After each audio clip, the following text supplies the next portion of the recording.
When we talk about the mysteries of the ancient world, few things capture the imagination quite like megaliths.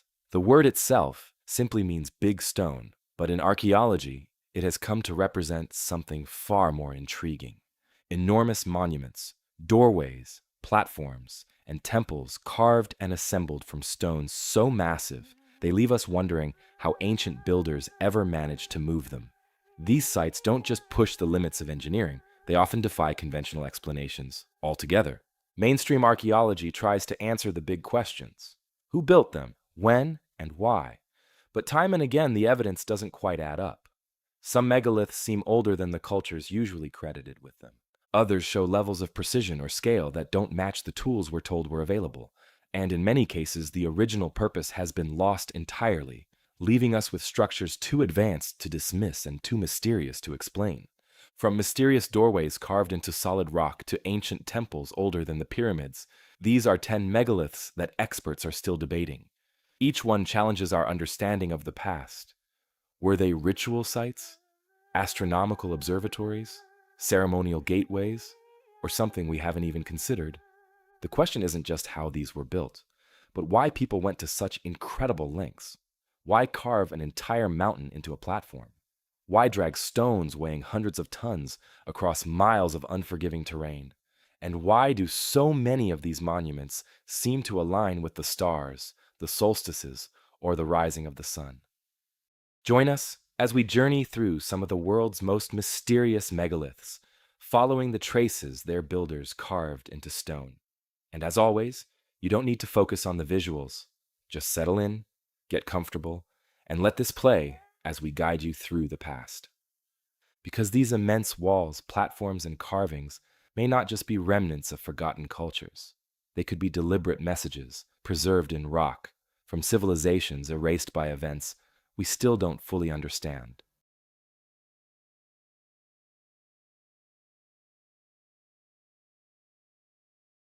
From the wide sweep of those questions, we turn to a site tucked away in the highlands of southern Peru. At first glance, it does not resemble a temple or fortress, nor does it rise above the landscape like a pyramid. Instead, it is cut directly into a reddish rock face of the Hayumarca Mountains, a remote and sparsely populated region not far from Lake Titicaca. Standing 7 meters wide and 7 meters tall, the carving is shaped unmistakably like a doorway. A large rectangular recess has been hewn into the mountain itself, with a smaller niche centered at the bottom that looks almost like a keyhole. Yet there is no chamber behind it, no structure surrounding it, only solid stone. This is Aramu Muru, sometimes called the Gate of the Gods, and it remains one of the most peculiar rock monuments in South America. The site was little known to the outside world until the early 1990s, when writers and tour operators began promoting it as a place of mystery. For local communities, though, it was already a place with stories attached. The Aymara people of the region had long described it as a portal. In their traditions, natural features like caves, springs, or carved stones could serve as doorways between the physical world and the realm of spirits. Aramumuru fit neatly into that worldview. Travelers who passed through the area were told that shamans once approached the niche during ceremonies, pressing their foreheads to the stone and entering trances that allowed them to move beyond ordinary reality.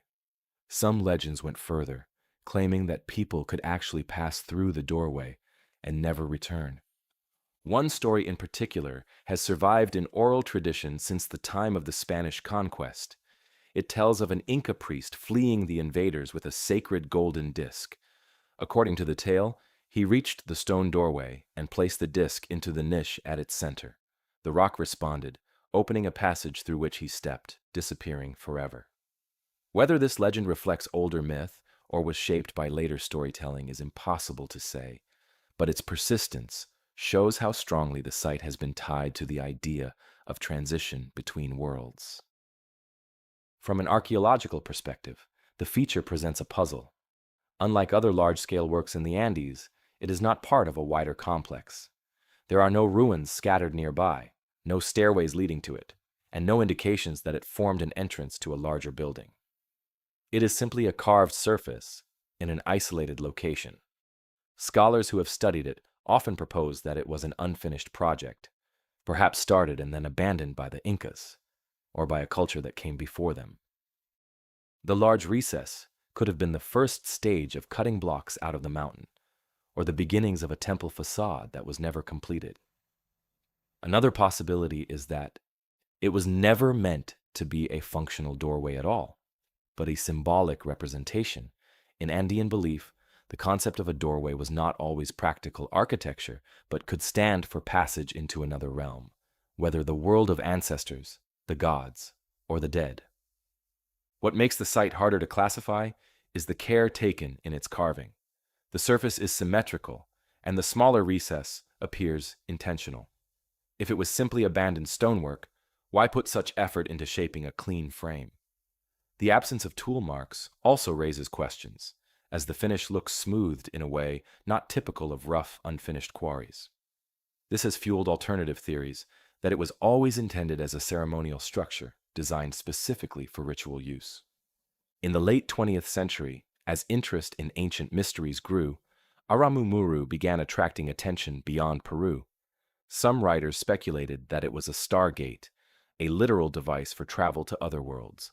Others tied it to the myths of Lake Titicaca, suggesting it served as a symbolic gateway to the sacred landscape where the Inca believed their civilization had begun. The lake itself has long been surrounded by legends, with stories of gods emerging from its waters to give laws and knowledge to humanity. Seen in this light, the carved stone might have been part of a larger ceremonial tradition connecting mountain, lake, and sky. For visitors today, reaching Aramumuru requires a trek into the Hayumarca region, a high-altitude landscape marked by rocky outcrops and sweeping views toward the lake. Those who stand before it often comment on its scale, as the doorway looms several times taller than a person. The smaller niche sits at just the right height for someone to place their head or an object within it, reinforcing the impression of deliberate design. Some travelers describe unusual sensations at the site, from dizziness to vivid dreams afterward, though such accounts are difficult to separate from suggestion and expectation. Despite its growing fame, Aramumuru remains outside the mainstream of archaeological discussion, largely because there is no firm evidence of its origin or purpose, unlike nearby sites such as Tiwanaku or Silustani, which have been excavated and studied extensively. The stone doorway offers no artifacts, no construction layers, and no datable material. It simply exists, carved but unfinished, enigmatic yet undeniable. This lack of context has left it open to interpretation from all sides, from cautious archaeologists to speculative theorists. What can be said with certainty is that the monument embodies themes central to Andean culture: passage, transformation, and connection to the divine. Whether it was once intended as part of a larger project, a ceremonial site, or a symbolic work, it reflects a worldview in which stone was not just material, but a medium for linking worlds. Its remote setting adds to this sense, far from urban centers, but close to landscapes long regarded as sacred. The unanswered question lingers over the site. Was this simply a carved rock face that never went further, or was it a deliberate construction meant to serve a purpose we no longer understand? Without inscriptions, without adjoining structures, the answer remains out of reach. Yet the scale and form of the monument ensure it will not be forgotten. For those who visit, it stands as a silent threshold in stone, a doorway carved with precision, yet forever unopened. As we leave behind the Peruvian highlands, we carry with us the image of a massive stone portal with no passage. Was it meant as a ceremonial monument, or a door waiting for something or someone to open it? Whatever the truth, it remains a reminder that some of the world's most intriguing megaliths are not grand cities or towering walls, but solitary works of stone that hold mysteries as deep as any temple or pyramid.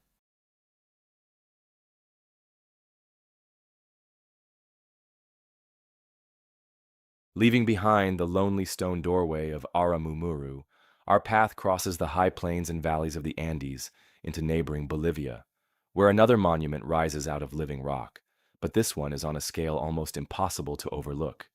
Here, near the small town of Samaipata, lies a sandstone hill 220 meters long, its entire surface carved and reshaped by human hands. Unlike a temple built from blocks or a fortress assembled stone by stone, this is one continuous mass of rock sculpted directly into terraces, channels, niches, and geometric shapes that cover its summit. Standing on top of it, you don't feel as though you are inside a building. You feel as though the entire hill has been turned into a ceremonial platform. Archaeologists call it El Fuerte de Samaipata, though the name is misleading. Spanish chroniclers in the 17th century gave it that title, believing the carvings belonged to a fortress, but the sheer form of the site suggests something very different. Long before the Spanish arrived, this rock was a focus for multiple cultures, from pre-Inca groups in the eastern Andes to the Incas themselves in the 15th century. Each group seems to have added layers of use, adapting the massive carved hill into their own traditions. The surface is extraordinary. Deep channels cut across the stone like waterways. Niches are carved into the walls, and stairways descend from one terrace to another. Geometric patterns dominate. Straight lines, rectangular pools, and even long trenches that appear to form grids. At one end of the platform sits what many describe as a kind of ritual seat or throne, cut directly from the rock, overlooking the sweeping Bolivian landscape below. At another point, lines etched into the stone stretch toward the horizon, raising the possibility that they were used for astronomical alignments. The sheer size of Samaipata raises immediate questions. Why carve an entire hill when smaller temples would have been easier to build? The effort required to smooth the sandstone, to create deep channels and wide platforms, far exceeded what was needed for ordinary ritual structures. It suggests the site was meant to serve a role beyond the everyday. Some archaeologists argue it functioned as a ceremonial center, a place where rulers and priests could gather large numbers of people for rites tied to agriculture, fertility, or the cycles of the sun and stars. Others see it as an observatory in its own right, a massive open-air calendar etched into the landscape. One detail often highlighted is the presence of carved channels that would have directed water across the stone. This has led some researchers to wonder if part of its purpose was tied to hydrology. Perhaps rainwater was captured and guided through the site in controlled flows, symbolizing life-giving rivers.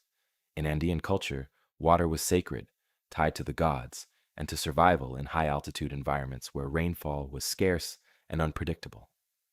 Carving channels into the living rock may have turned the hill itself into a model of the natural world, a miniature cosmos where sky, water, and earth came together in ritual form. When the Incas expanded into the region in the late 15th century, they adopted Samaipata into their own system. The empire was famous for integrating local sacred sites into its state religion, rebranding older shrines as huacas under Inca control. Samaipata became one of these, repurposed, but never erased. Later, when the Spanish arrived, they too tried to impose their interpretation, dubbing it a fortress and even building a small colonial settlement at the site. This layering of cultures has made it difficult to assign the carvings to a single period, as traces of pre-Inca, Inca, and Spanish presence overlap across the hill. Despite centuries of speculation, its true function remains elusive. The fortress idea lingers in the name, but makes little sense when confronted with the reality of the site. There are no walls or defensive structures, and the wide carved terraces would have been impractical for military use. The ritual and astronomical theories carry more weight, especially given Andean traditions of integrating natural features into ceremonial life. Even so, the scale sets it apart. Unlike smaller shrines or observatories scattered throughout the Andes, Samaipata transforms an entire mountain into sacred architecture. Standing there today, the impression is overwhelming. Imagine standing atop a single rock that stretches the length of 2 football fields, its surface carved into terraces like a massive platform. The lines and channels beneath your feet feel both precise and abstract, as though meant to convey meaning that has long since slipped beyond our grasp. The wind moves across the summit, and from its edges you can look out across valleys, that stretch toward the Amazon basin in one direction and the high Andes in the other. It feels less like a temple and more like a stage built for gods and humans alike. Excavations around the site have uncovered remains of dwellings and ceremonial structures built of masonry, suggesting that the carved rock was once the centerpiece of a larger complex. This reinforces the idea that Samaipata was not an isolated monument, but part of a ritual landscape, a place where entire communities participated in events that tied together religion, governance, and cosmology. Spanish accounts from the colonial era mention indigenous rituals still taking place there, though their descriptions are filtered through the perspective of missionaries seeking to stamp out native practices. The unanswered question is what knowledge justified such a monumental effort. Smaller temples, easier to build and maintain, would have sufficed for most purposes. To carve an entire hill required generations of labor and coordination, suggesting the builders were working toward a vision that transcended ordinary needs. Was it an open-air observatory designed to track the stars, a ritual model of the natural world, where water and stone mirrored the cycles of nature, or a ceremonial center that united diverse groups under shared traditions? Even without answers, the Rock of Samaipata stands as a rare example of megalithic ambition on a continental scale. It is not just a monument built with stone, it is stone itself, reshaped into human design while remaining inseparable from the mountain. And like so many of the world's great megaliths, it leaves us facing questions that archaeology has yet to solve. Why carve a mountain when smaller temples would do? What meaning was preserved in those channels and terraces, now smoothed by centuries of weather? And what drove ancient builders to reshape an entire hill into a platform that still defies easy explanation?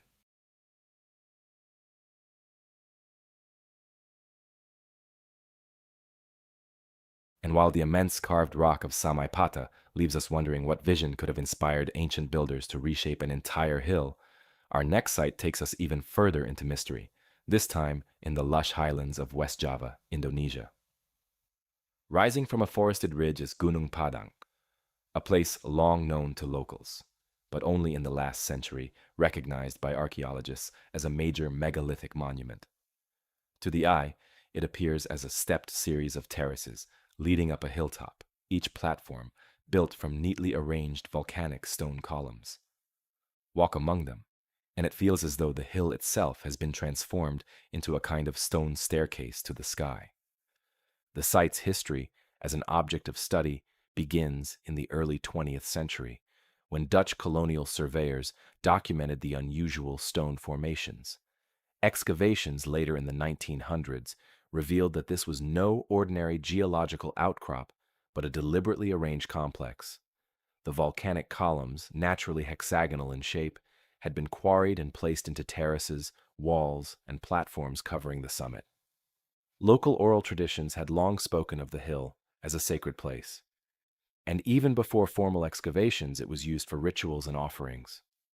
Mainstream archaeology typically dates the construction of the visible terraces to around 500 BC, placing them within the late prehistoric era of Indonesia, a time when megalithic traditions were common across the archipelago. Sites such as dolmens, menhirs, and stone arrangements are widespread in the region, often linked to ancestral worship and communal ritual. Gunung Padang, however, stands out for its scale. With an area of roughly 3 hectares and 5-step terraces rising up the hill, it is among the largest megalithic sites in Southeast Asia. What has pushed Gunung Padang into global debate, though, is not just its impressive construction, but the controversy surrounding its age. Beginning in the 2010s, Indonesian researchers, led by geologist Danny Hillman Nadawijaja, began a series of surveys using ground-penetrating radar, core drilling, and geoelectric analysis. Their results suggested that beneath the visible stone terraces lay much older layers, constructed foundations extending deep into the hill, possibly as far back as 20,000 years ago. If true, this would make Gunung Padang not only the oldest megalithic structure in the world, but older than any known civilization by tens of millennia. The claim was explosive. At 20,000 years old, Gunung Padang would predate agriculture, cities, and organized religion as conventionally understood. It would suggest that advanced societies capable of large-scale stone construction existed during the last ice age, long before mainstream archaeology places the rise of civilization. Such an idea resonates with alternative theories of lost civilizations, but it also clashes with the established archaeological record, which holds that human groups of that era were hunter-gatherers with limited means of construction. Critics quickly raised objections. Some argued that the supposed older layers are not man-made at all, but simply natural volcanic formations. The hill is composed of columnar basalt, which fractures into regular shapes and can appear artificial even when untouched. According to this view, the deeper cores represent natural geology, with the visible terraces representing later human modification of the surface. Others questioned the dating methods, noting that organic material found in soil layers may not directly correspond to the construction of stone features. The debate remains unresolved. Indonesian authorities briefly halted excavation in response to criticism, while international scholars have urged caution before rewriting the history books. Yet the findings have not gone away. Supporters of the deep antiquity hypothesis point to the organized patterns detected underground, arguing that they resemble construction rather than random geology. For them, Gunung Padang may represent a forgotten chapter of human history, evidence of a sophisticated culture erased at the end of the Ice Age. Walking across the site, the sense of scale is undeniable regardless of its exact age. Each terrace is lined with upright basalt columns, some standing vertically, others laid horizontally to form retaining walls. Narrow stairways climb from one level to the next, giving the impression of a stepped pyramid fused with the natural hill.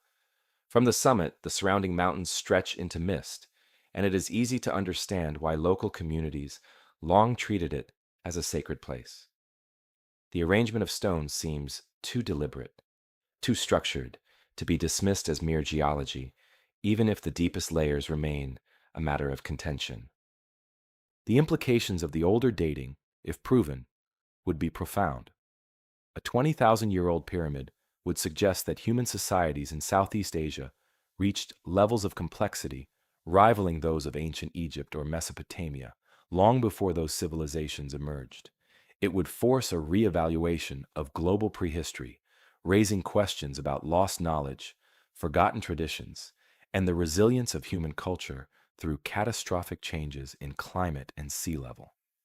On the other hand, if the site is indeed only a few thousand years old, it remains a remarkable achievement of local megalithic builders, showing the diversity and creativity of traditions that thrived outside the better-known centers of the ancient world.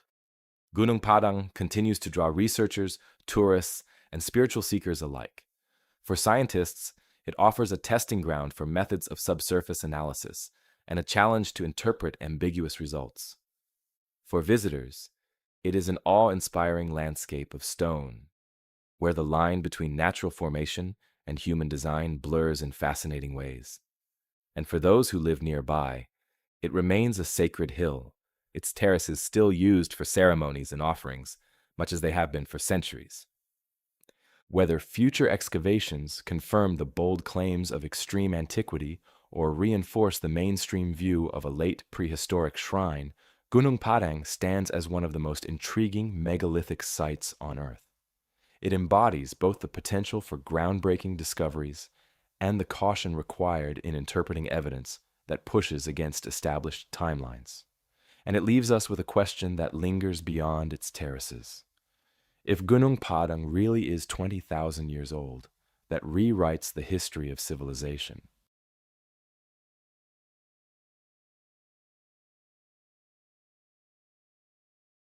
Our journey now circles back to the Andes, where another monumental structure dominates the high-altitude plains of Bolivia.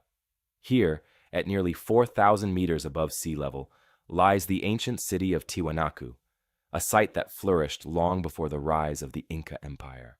At its center stands the Acapana Pyramid, a vast stepped platform measuring around 200 meters across, with stone-faced terraces rising in a series of levels that once formed one of the largest ritual monuments in South America.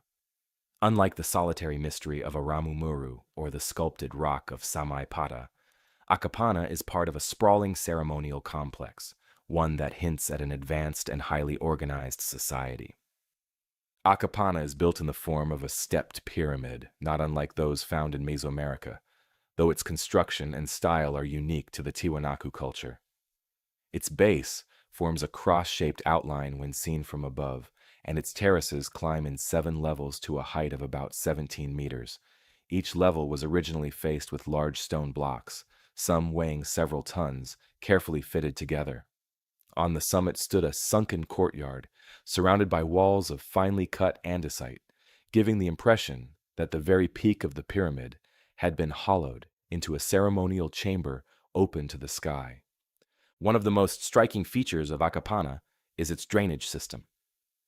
Channels and stone conduits run through the pyramid, designed to carry rainwater from the summit down through the terraces and out onto the surrounding plain. This was not simply practical engineering, but almost certainly symbolic, transforming the pyramid into a representation of a sacred mountain. In Andean cosmology, mountains were sources of life-giving water and seen as the dwelling places of powerful spirits. By building a man-made mountain that controlled the flow of water, the Tiwanaku people may have been creating a symbolic cosmos, linking sky, earth, and underworld in one monumental structure. Archaeologists generally agree that Akapana was a ritual center, used for ceremonies tied to agriculture, fertility, and astronomy. Its alignment with cardinal directions and its commanding view over the Altiplano suggest it played a role in marking solstices and seasonal cycles, crucial for a society dependent on farming in such a challenging environment. At the same time, its sheer size indicates it was meant to impress, a physical statement of Tiwanaku's power and spiritual authority. Yet, many questions remain. One concerns the sourcing and transport of the massive stones used in its construction. Some blocks of andesite were quarried more than 40 kilometers away, across Lake Titicaca, while other sandstone blocks came from even further afield. Moving these colossal stones without the use of the wheel or draft animals would have required immense coordination and ingenuity. How the Tiwanaku managed it is still debated. Experimental archaeology has shown that large groups of people using ropes, rollers, and sledges could theoretically move such blocks, but the logistics of doing so across rough terrain and open water remain daunting. Another mystery is whether Akapana was ever completed. Much of the pyramid today is a ruin, its terraces collapsed and its summit eroded. Spanish chroniclers in the 16th century described it as partially destroyed even in their time, with local people dismantling it for building materials. But some archaeologists believe the structure may never have been fully finished. Certain sections look incomplete, as if construction stopped abruptly. If that is the case, why did such a monumental project stall? Was it due to internal decline, outside invasion, or simply the limits of resources at such a high altitude? The idea of incompletion ties directly into the broader mystery of Tiwanaku itself. This city, which reached its peak between 500 and 1000 CE, was the center of a culture that influenced vast swaths of the Andes, yet it left no written records. Its decline is still poorly understood, though climate change and drought are leading theories. Without texts, the exact purpose of Akapana can only be reconstructed through architecture and comparison. Some scholars interpret it as a giant ritual pyramid symbolizing a sacred mountain, while others argue it was designed as an artificial water temple, channeling rain to mimic the life-giving streams of the Andes.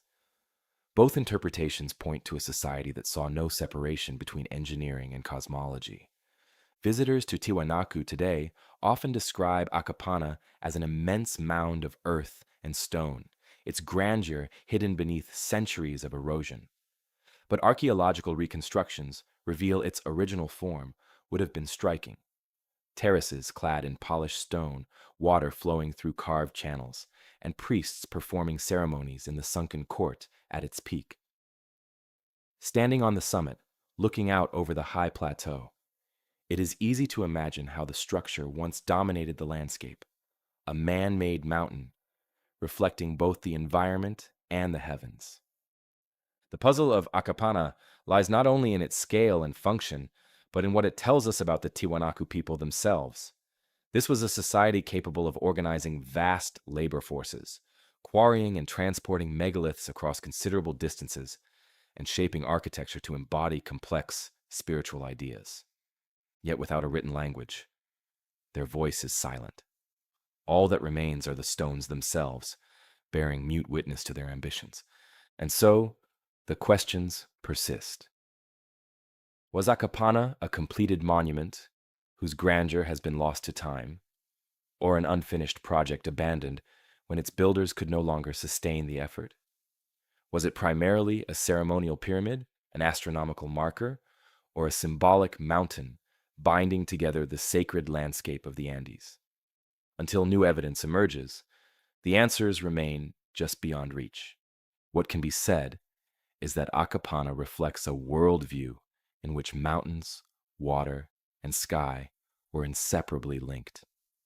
By carving terraces into the earth and channeling rain through stone, the Tiwanaku built not just a pyramid but a model of their cosmos. Whether finished or not, it stands today as one of the great megalithic works of South America, a reminder of a culture whose knowledge was vast, yet whose legacy remains incomplete. Was Acapana an unfinished monument, or did we lose the knowledge of its true design?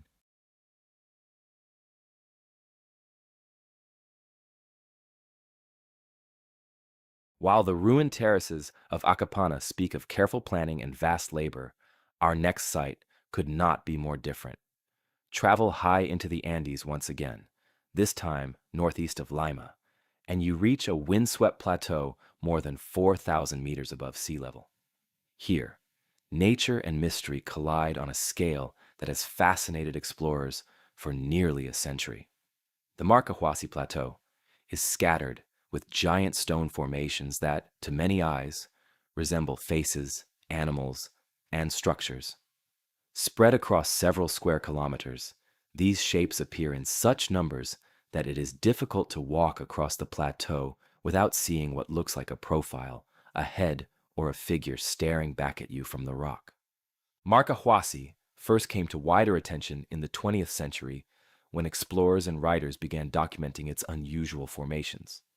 Locals had long regarded it as a sacred landscape, but it was researcher Daniel Russo who, in the 1950s, made the plateau famous.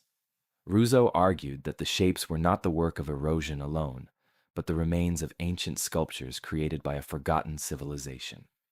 In his view, the plateau was a kind of massive gallery, its figures representing humans, gods, and animals from a time so remote that no records survived. His writings spread internationally, drawing interest from archaeologists, mystics, and travelers alike. The formations themselves are striking. Some rocks rise as towering outcrops, while others spread horizontally across the plateau. Yet again and again, they seem to take on familiar shapes. Visitors point to what they call the monument to humanity, a rock face resembling a human head in profile. Others see lions, camels, or even sphinx-like figures etched into stone. The sheer number of these apparent likenesses has fueled decades of debate. Are they the deliberate work of ancient artisans, or is the human brain simply wired to find patterns where none exist? Geologists lean toward the latter explanation. The plateau is composed largely of volcanic rock, shaped by wind and water over countless millennia. Natural erosion can produce remarkable forms, and the phenomenon of pareidolia, the tendency to perceive faces and figures in random shapes, is well documented. To them, the Marcahuasi figures are impressive but accidental, the result of natural forces combined with human imagination. Supporters of the sculpted theory counter that some formations are too precise to dismiss. They argue that the angles, proportions, and alignments of certain figures suggest deliberate shaping. Some even propose that the site may have been worked in stages, with natural outcrops enhanced by human hands. If so, the question becomes, who carved them, when, and for what purpose? No mainstream archaeological evidence ties the plateau to any known culture, though pre-Inca groups inhabited the surrounding valleys. Without artifacts or datable remains, the theory remains speculative, but the allure of a lost civilization lingers. Local legends add another layer. Communities near the plateau have long treated it as a sacred place, associated with healing, visions, and mystical experiences. Shamans have used it for ceremonies, and modern visitors often describe unusual sensations or strange dreams after spending nights among the rocks. The altitude and isolation may play a role in these perceptions, but the legends persist, reinforcing the sense that Marcahuasi is more than just geology. Alternative theories have flourished in this environment. Some fringe researchers claim that the plateau preserves messages from an ancient global culture encoded in stone for future generations to discover. Others suggest astronomical alignments, proposing that the rock figures were arranged to mirror constellations or track celestial cycles. A few even connect the site to extraterrestrial visitation, arguing that the sheer size of the figures and their supposed global parallels are evidence of contact. These ideas lie outside mainstream scholarship, but they have kept Marcahuasi firmly in the spotlight of mystery tourism. From a practical standpoint, one of the challenges in resolving the debate is the absence of excavation. Unlike structured sites, such as Tiwanaku or Gunung Padang, Marcahuasi shows no clear walls, foundations, or artifacts that can be studied. Its mystery rests entirely in the shapes of its rocks. Without cultural material to anchor it, archaeology struggles to move beyond speculation. This leaves interpretation wide open, with skeptics and believers both seeing what they expect to find. Standing on the plateau, the experience is powerful regardless of belief. The altitude creates a stark landscape, with wide skies and little vegetation. The rocks stand out in sharp relief against the horizon, their weathered surfaces glowing in the changing light of day. In such a setting, it is not difficult to see faces in stone or animals etched by some ancient hand. Whether natural or man-made, the effect is the same, a feeling of stepping into a landscape alive with presence. Theories on how such figures could have been made range from the simple to the extreme. If ancient hands were involved, basic tools could have chipped away at volcanic rock to accentuate natural shapes, much as other cultures carved petroglyphs and statues. The when is harder to pin down. Some proponents claim immense antiquity, tens of thousands of years ago, while skeptics argue there is no evidence for human activity beyond the last few millennia. Who would have built them is equally uncertain. Peru is rich with cultures that shaped stone in creative ways, from the builders of Chavin to the Inca themselves, but no direct connection has been found. In the end, Marcahuasi occupies a unique place among megalithic mysteries. It is not a pyramid, a temple, or a carved platform, but an open plateau where the line between natural form and human intention blurs. That ambiguity is its power. Visitors can walk for hours, seeing faces and animals everywhere, or dismissing them as imagination. Scholars can argue geology versus artistry, but the rocks remain silent and imposing at 4,000 meters above sea level. And so the central question remains, are these rocks proof of ancient artistry, or is the human brain simply wired to see patterns in stone? Until conclusive evidence is found, Marcahuasi will remain both a sacred landscape and a geological wonder, a place where science and legend coexist in uneasy balance.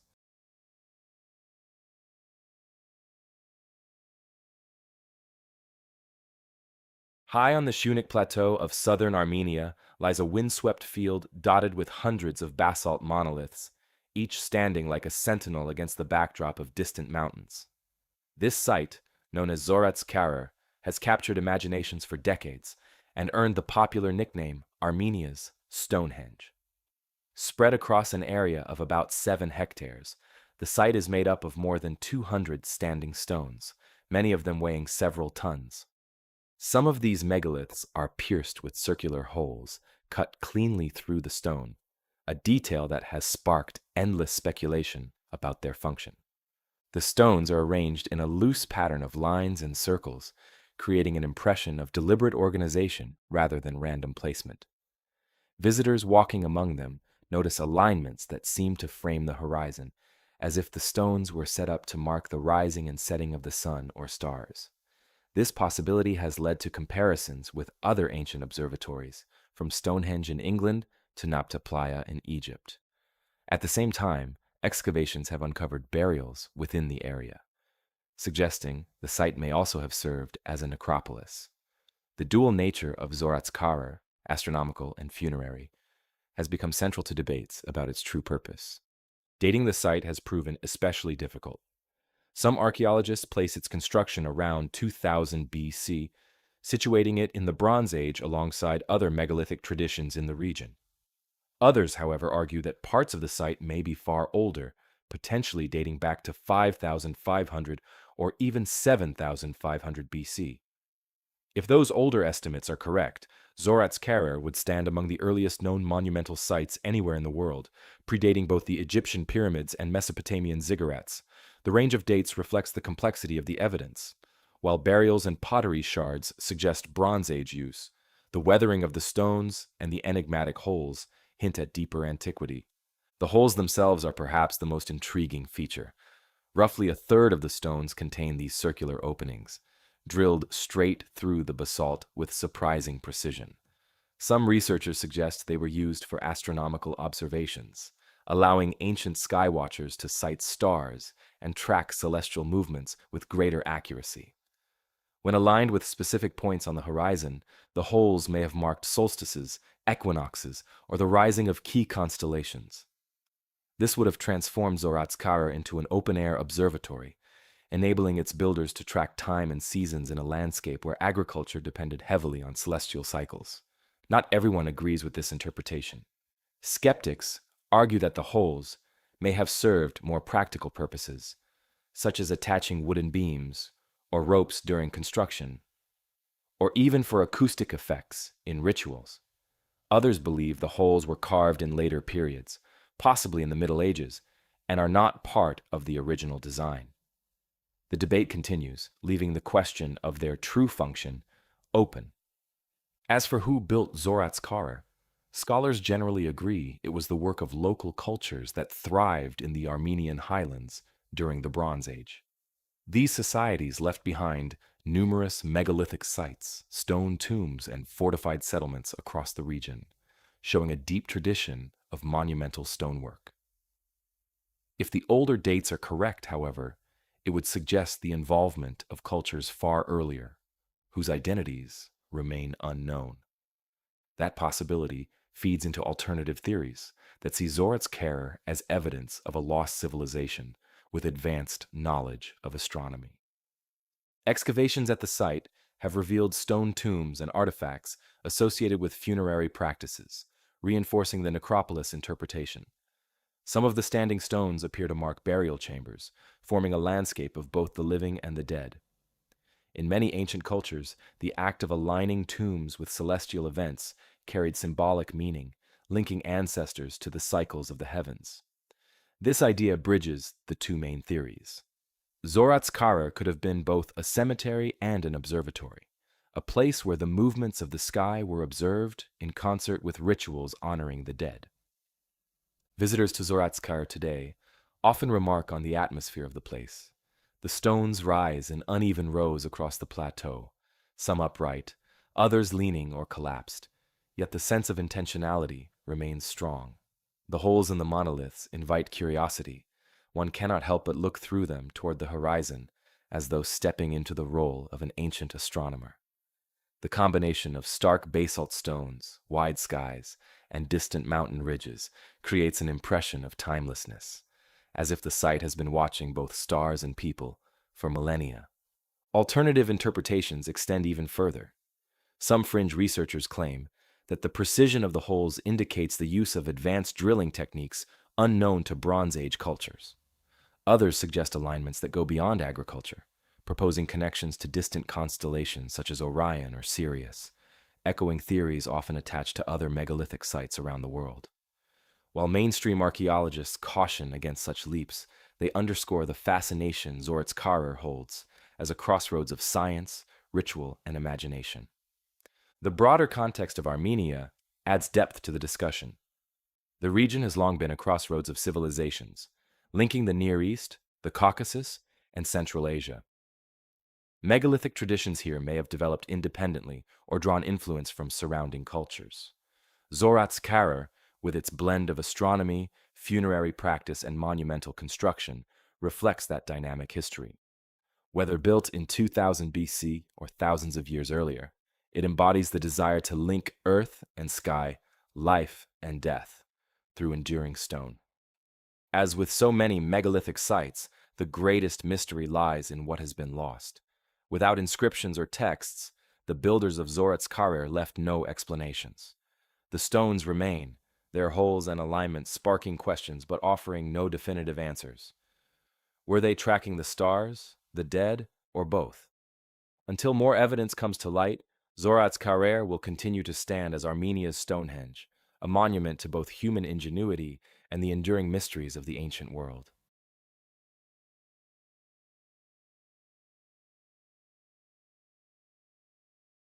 Across the Horn of Africa, where the Ethiopian highlands stretch into rolling fields and ancient valleys, lies one of the continent's most intriguing megalithic landscapes. Near the small town of Tia stands a field of stelae, tall, narrow stone monuments that rise from the earth like silent markers of a forgotten past. Today, 36 of these stones are preserved in the UNESCO World Heritage Site, but they are only a fraction of the hundreds scattered throughout southern Ethiopia.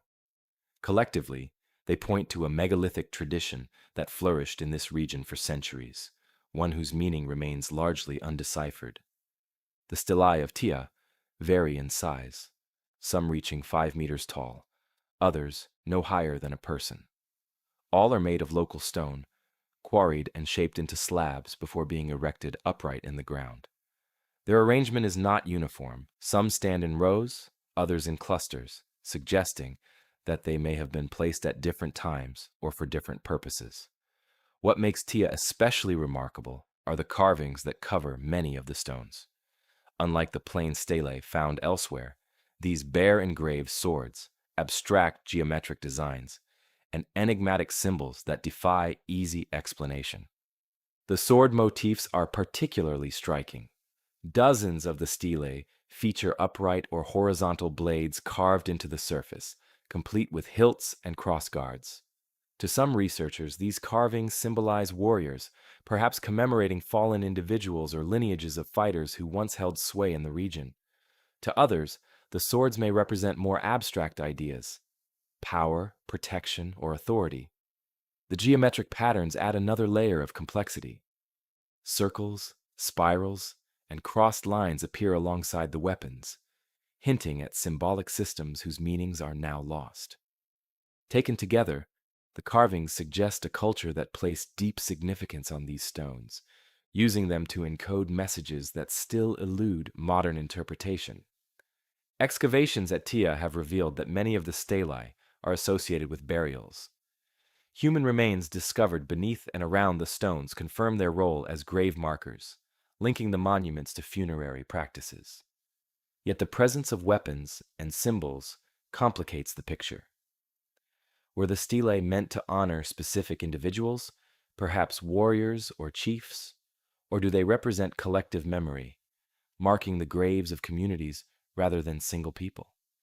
The variety of carvings suggests multiple layers of meaning, with each symbol carrying significance in rituals that are now forgotten. Dating the Tia stelae has proven challenging. Archaeologists generally place them between the 10th and 15th centuries AD, but the broader Ethiopian megalithic tradition stretches much further back. Other sites in the region have been tentatively dated as early as the first millennium BC, showing that the practice of raising stones here is both ancient and widespread.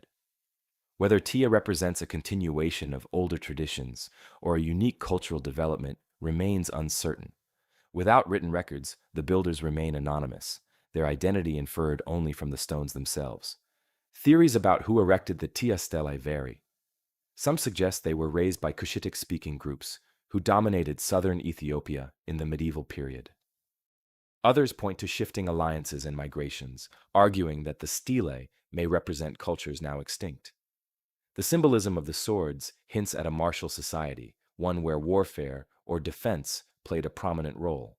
Yet the absence of clear historical references means these connections remain speculative. What is clear is that whoever built Tia possessed both the technical skill to quarry and transport large stones, and the symbolic imagination to transform them into lasting cultural statements. Alternative theories have also emerged. Some researchers propose that the carvings are not simply decorative but encode complex cosmological or social systems.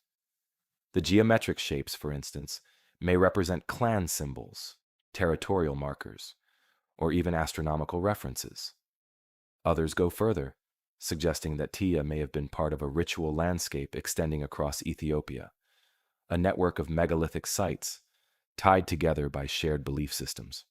While these ideas remain unproven, they reflect the difficulty of interpreting a monument without direct cultural continuity.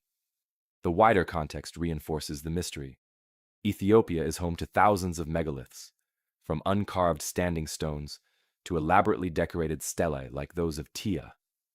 The sheer number of sites suggests a long-standing tradition of stone erection that was central to identity, memory, and ritual. In the northern city of Axum, giant obelisks once stood as symbols of imperial power, showing how stone could serve as a medium for both religion and politics. Tia may represent a more localized version of the same impulse, a way of giving permanence to authority, memory, and cosmology in a landscape otherwise defined by change. Walking among the stelae today, visitors are struck by their atmosphere of solemnity. The stones stand at slight angles, weathered by centuries of wind and rain, yet their carvings remain visible. The swords in particular seem to demand attention, their lines cutting sharply across the surfaces of the stones.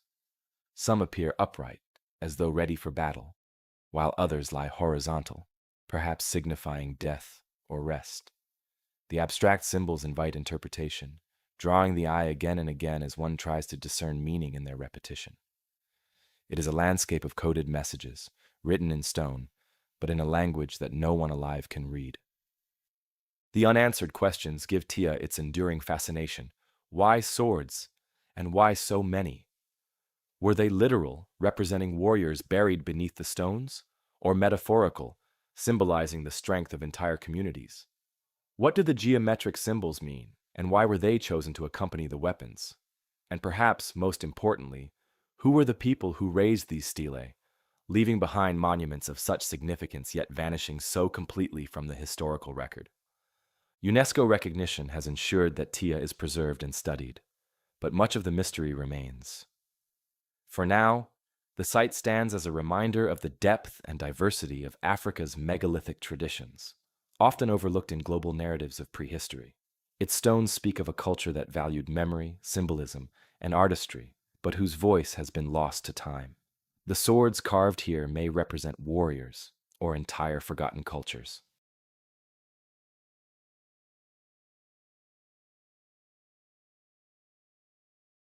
High in the Casma Valley, on the northern coast of Peru, the ruins of Sechin Bajo stand as one of the earliest known centers of monumental architecture in the Americas.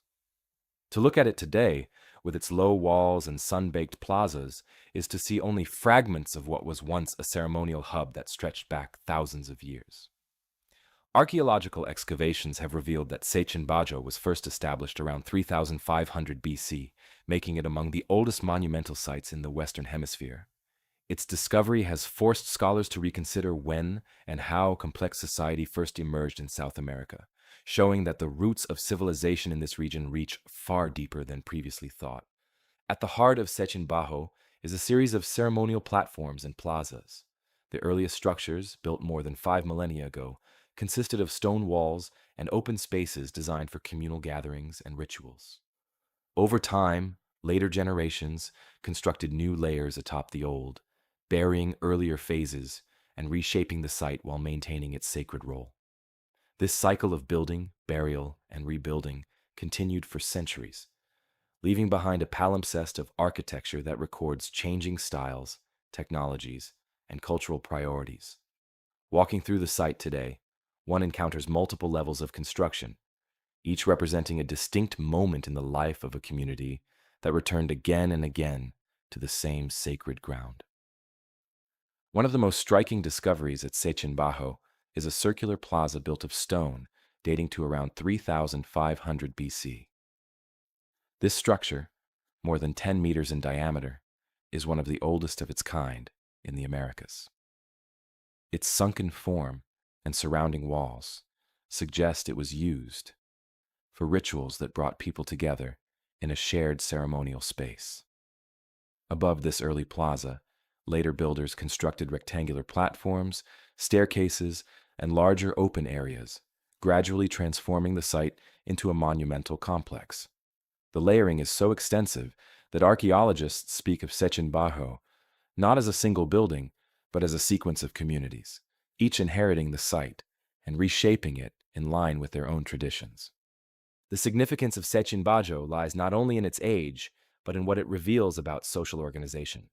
To build large platforms and plazas required coordination, surplus food, and specialized labor, signs of a society moving beyond subsistence to more complex forms of life. Before the site's excavation, many scholars believed that monumental architecture in Peru began later, around 3000 BC at sites like Caral. Sechenbajo pushed that timeline back by several centuries, showing that organized communities capable of building ceremonial centers already existed much earlier. It underscores the idea that the rise of civilization in the Americas was not confined to one valley or culture, but a broad, interconnected process. As with many ancient sites, questions remain about who exactly built Sechenbajo. The Casma Valley was home to multiple cultures over time, from early pre-ceramic communities to later polities that left behind more elaborate stone carvings and temples. The earliest builders of Sechenbajo remain nameless, known only through the structures they left behind. Their decision to return to the same site over millennia suggests a strong sense of continuity, as if the place itself held enduring sacred significance that transcended individual cultures. The methods of construction are also telling. The earliest walls were made of rough stones held together with mortar, forming solid enclosures for plazas and platforms. Later phases show more refined masonry and larger-scale planning, evidence of growing expertise. Each rebuilding seems to have involved both destruction and renewal. Old structures were buried and entombed beneath new ones, perhaps as part of ritual closure. This practice has parallels in other Andean sites, where burying earlier temples may have symbolized cycles of life, death, and rebirth at a cosmic scale. Alternative interpretations of Sechenbajo have added layers to its mystery. Some researchers suggest that the repeated rebuilding was tied to astronomical cycles, with each phase marking a renewal of cosmic order.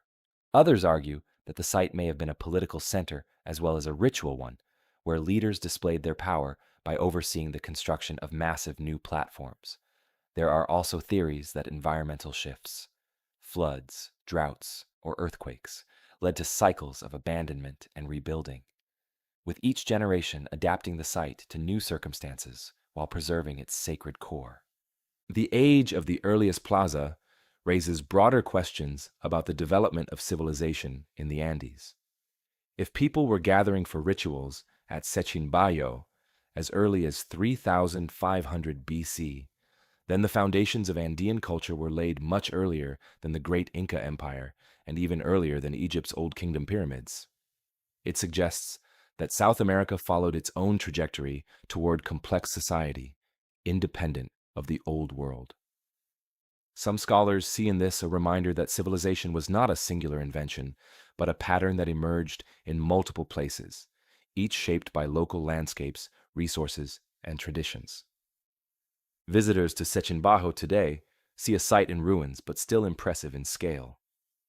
Broad platforms rise from the desert floor, staircases climb toward eroded summits, and sunken plazas remain visible despite centuries of decay.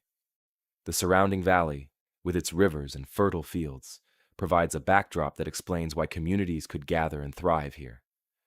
Standing amid the low stone walls, it is easy to imagine processions descending into circular plazas, ceremonies unfolding in open courtyards, and generations of builders renewing the site as both temple and symbol of identity.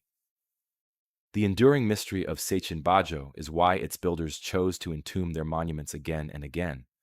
Unlike abandoned sites that were left to ruin, Seichin Bajo was deliberately buried and rebuilt, as if each cycle demanded a fresh start.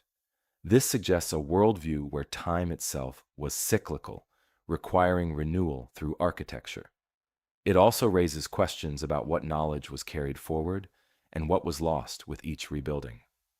Did later generations fully understand the meaning of the earlier structures they covered, or were they simply preserving a tradition without grasping its origins? For archaeologists, Seichin Bajo has become a key site for understanding the deep history of the Andes. For the broader public, it remains a place of wonder, little known compared to Machu Picchu, but far older, carrying the weight of thousands of years of human effort. Its layered construction embodies both continuity and change, showing how sacred spaces can outlast the cultures that built them.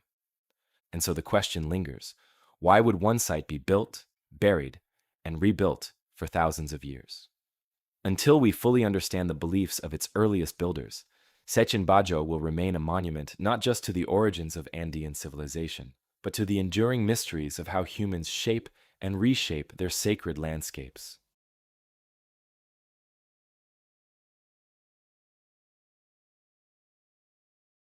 On the northern shore of Lake Issyk-Kul in Kyrgyzstan, framed by the snow-capped Tian Shan Mountains, lies a vast open-air gallery that has puzzled and inspired generations of visitors. Known as the Cholpon Ata petroglyph site, it stretches across some 40 hectares of rocky ground, where more than 5,000 boulders are carved with images of animals, humans, symbols, and scenes that span centuries of human expression. From hunting parties chasing ibex, to intricate solar motifs and depictions of chariots rolling across the stone, the site offers one of the most impressive collections of rock art in Central Asia. Yet the question remains, were these carvings simply records of daily life and belief, or did they encode a deeper system of meaning that we no longer understand? The petroglyphs at Cholpon Ata range in age from the Bronze Age, around 1500 BC, to the early Middle Ages. This makes the site a palimpsest of cultures, each etching their world into the granite stones scattered across the landscape. The oldest images are often simple but powerful. Large, wild animals such as deer, ibex, and wild bulls, sometimes shown in the midst of being hunted. These scenes may have had practical significance, serving as depictions of the animals most important for survival. At the same time, they may also have held symbolic meaning, with the act of carving them into stone tied to rituals of hunting magic, an attempt to ensure success in the chase by representing it beforehand. Later carvings introduce new elements. Chariots, for example, appear in Iron Age petroglyphs, a sign of cultural connections across the Eurasian steppe. The arrival of the horse and wheeled vehicles transformed societies in this region, and the carvings at Cholpon Ata capture that shift in vivid detail. Other images show human figures engaged in dances or rituals, while geometric shapes and solar symbols suggest cosmological concerns. The sun, often represented as a circle with radiating lines, appears again and again, reinforcing the idea that celestial cycles played a central role in the worldview of these ancient peoples. The arrangement of the petroglyphs adds another layer of intrigue. While many appear randomly scattered across the rocky terrain, clusters of stones form alignments that some researchers believe were intentional. Certain groups of carvings seem to point toward the horizon in ways that may have marked the solstices or other astronomical events. This raises the possibility that Cholpon Ata was not merely an art gallery, but a ritual landscape, where stone and sky came together in ceremonies that linked human life to the cosmos. Whether these alignments were deliberate or coincidental remains debated, but the idea underscores the complexity of interpreting rock art without written records. Who carved these images is a question without a single answer. Over more than 2,000 years, different cultures occupied the Issyk-Kul region. Bronze Age pastoralists, Scythian tribes, and later Turkic groups all left their mark, each adding new layers of imagery. The continuity of carving across such a long span of time suggests that the act itself carried enduring significance, even if the exact meanings shifted with each generation. The tools and methods varied as well, from pecking the stone with harder rocks to incising finer lines with metal instruments as technology advanced. How these petroglyphs were meant to be used also remains uncertain. Some scholars emphasize their role in ritual, pointing to the prevalence of hunting scenes as evidence of ceremonies aimed at securing success. Others highlight the cosmological symbols, arguing that they formed part of a broader system of beliefs about the universe. Still others see them as markers of territory or clan identity, transforming the rocky plain into a sacred landscape of memory and meaning. The lack of direct ethnographic parallels makes all these theories tentative, but the richness of the imagery supports the idea that the carvings were more than casual decoration. Alternative interpretations add further possibilities. Some researchers argue that the solar motifs and alignments could reflect an early form of astronomical knowledge, with the site functioning as an observatory as well as a ceremonial space. Others suggest that the carvings encode mythological stories, narratives of creation and struggle that were passed down orally but recorded in symbolic form on the rocks. More speculative voices even propose that the sheer density and variety of carvings point to a kind of prehistoric archive, a deliberate attempt to preserve knowledge in stone long after it was needed in daily life. The dating of Cholpon Ada's carvings underscores the site's importance in world prehistory. The oldest petroglyphs, from around 1500 BC, place the site within a global pattern of rock art traditions that stretch from Europe to Africa to the Americas. The fact that carving continued here into the Middle Ages speaks to the resilience of this practice in Central Asia, even as cultures shifted and new technologies emerged. While elsewhere, monumental architecture or written texts became the primary means of cultural expression, on the shores of Ishik-Kul, the carving of stone remained central, a thread of continuity through thousands of years. For visitors today, the Cholpon Ada site feels both immense and intimate. Spread across open ground with few modern intrusions, the stones sit as they have for millennia, scattered yet somehow connected. Walking among them, one encounters ibex leaping in frozen arcs, chariots rolling across timeless landscapes, and human figures etched in poses that still suggest movement. The sharp mountain air and vast sky amplify the sense of stepping into a place where past and present blur, where ancient voices still whisper through the marks left on granite. The greatest mystery of Cholpon Ata is what lies behind the images. Were they simple depictions of daily life? Art for art's sake in a prehistoric context? Or were they fragments of a lost worldview, symbols that conveyed meaning now inaccessible to us? The hunting scenes, chariots, animals, and solar signs could be records of events, or they could be pieces of a cosmology that ordered life, death, and the heavens in ways we no longer comprehend. Until more is uncovered, Cholpon Ata will remain an open book written in stone, inviting interpretation but resisting certainty.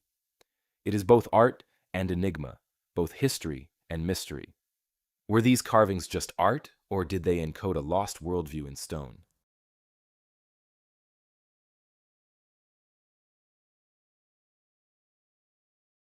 On the islands of Malta, in the center of the Mediterranean, stand some of the oldest surviving stone temples in the world. Long before the pyramids of Egypt rose on the Nile, and centuries before Stonehenge was set on the Salisbury Plain, the people of Malta were already moving stones weighing up to 50 tons and shaping them into monumental sanctuaries. The megalithic temples of Malta, which include sites like Hagar Kim, Manajdra, and Gantaija, date back to around 3600 BC, making them some of humanity's earliest experiments in large-scale architecture. Their sheer antiquity alone makes them remarkable, but their design, precision, and mystery elevate them into one of the great puzzles of prehistory. The temples are spread across the islands of Malta and Gozo, each with its own distinctive form, but united by common features. They are typically built as clusters of semicircular chambers, sometimes described as resembling clover leaves when viewed from above. At Hagar Kim, the outer walls are formed from upright megaliths so large that modern cranes would struggle to move them. Some blocks weigh 20, 30, even 50 tons, set together with such precision that they still stand after more than 5,000 years of exposure to wind and sea air. Inside the chambers, smaller stones create passageways and altars, forming interior spaces that seem designed for ritual use. Mnajdra, located near Hagar Kim, on Malta's southern coast, demonstrates another dimension of this achievement: alignment with the cosmos. The central temple is oriented so that on the spring and autumn equinoxes, the rising sun shines directly through its doorway, illuminating the inner chamber. On the summer solstice, sunlight falls on one side of the entrance, while on the winter solstice, it falls on the other. These alignments suggest that the builders not only mastered stone construction, but also carefully observed the movements of the heavens, embedding astronomical knowledge into their sacred spaces. On the island of Gozo, the Gantija temples stand as perhaps the most imposing of all. Their name means place of giants, a reference to the belief that only beings of enormous strength could have erected them. The walls here rise more than 6 meters, with colossal blocks forming the core of the structure. As at other Maltese sites, the temples include multiple apses and central passageways, creating spaces that may have been used for processions, offerings, or communal rituals. Archaeologists have uncovered altars, animal bones, and figurines, evidence that the temples were centers of worship where feasting and sacrifice formed part of religious life. The builders of these temples remain unknown. No written records survive from the culture that raised them, and by around 2500 BC, the society itself seems to have vanished, leaving only the stones behind. Archaeologists refer to them simply as the temple culture, a people whose artistry and engineering outpace their contemporaries, but whose identity remains a mystery. Their disappearance adds to the enigma. Did they collapse under environmental stress, disease, or social upheaval? Or were they absorbed by incoming groups, their traditions fading over time? Without texts, only the stones bear witness. How such an island culture managed to move blocks weighing 50 tons with only Stone Age tools is one of the enduring puzzles. Excavations have uncovered spherical stones thought to have been used as rollers, suggesting the builders may have employed simple yet effective methods to transport megaliths across the landscape. Levers, sledges, and manpower could have done the rest, though the sheer logistics of organizing such efforts on a small island with limited resources point to a highly cooperative society. The fact that this level of construction was achieved repeatedly across multiple sites indicates that the techniques were well understood and systematically applied. Dating to 3600 BC, the Maltese temples predate Stonehenge by a millennium, and the Great Pyramid of Giza by nearly 1,000 years. This makes them some of the earliest freestanding stone structures in the world. Their survival into the present is extraordinary given their exposure to the elements. Some temples show evidence of multiple building phases, with earlier structures expanded and rebuilt over centuries. This continuity suggests a long-lived religious tradition that tied generations of Maltese communities to the same sacred spaces, much like Sechin Bajo in Peru or other sites where rebuilding carried symbolic weight. Alternative theories about the temple's purpose and construction have flourished. Some suggest they were not only ritual centers but also astronomical observatories, with alignments to solstices, equinoxes, and perhaps even star constellations. Others speculate that the temples may have served as models of a cosmic order, their semicircular chambers representing the womb of the earth or the cycles of life and death. More fringe ideas argue that the precision and scale point to lost knowledge, perhaps advanced techniques of stoneworking that we no longer understand. While mainstream archaeology rejects such claims, The very existence of these monuments at such an early date invites questions about the scope of prehistoric achievement. The figurines found within the temples add further layers of interpretation. Many depict corpulent female figures, often interpreted as fertility goddesses, suggesting that rituals of life, reproduction, and renewal played central roles. Altars stained with animal remains point to sacrifices, possibly offerings to deities or ancestral spirits. Yet the exact nature of the religion practiced here remains obscure. Without texts, interpretation depends on material evidence and analogy, leaving plenty of room for debate. Visitors to the temples today encounter an atmosphere both ancient and strangely modern. The sheer size of the stones, the cleverness of their construction, and their cosmic alignments create a sense of intentionality that resonates even across millennia. Standing at the doorway of Menajdra on the equinox, watching the sun rise in perfect alignment with the temple's axis, connects modern observers with the same cycles of sky and earth that guided its builders thousands of years ago.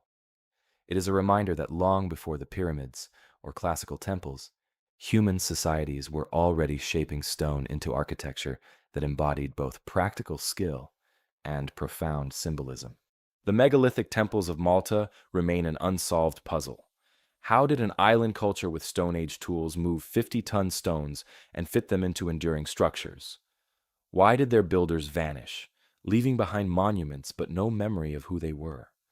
And what beliefs animated their repeated efforts to construct such elaborate sanctuaries? The answers may never be fully known. What is certain is that the Maltese temples stand as some of the earliest and most ambitious works of architecture in human history, monuments that still command awe and provoke questions more than 5,000 years after their construction. Now we want to hear from you. Which of these megaliths blew your mind the most? Did we miss one that deserves a spot in a future video? Drop your theories and suggestions in the comments. We always read them, and they often spark new episodes. If you enjoyed this journey, make sure to subscribe and turn on notifications so you're notified of our future uploads. We have even stranger ruins, lost cities, and ancient puzzles lined up, and you won't want to miss what's coming next. Thanks for watching. Thanks for thinking. And until next time, as always, stay curious.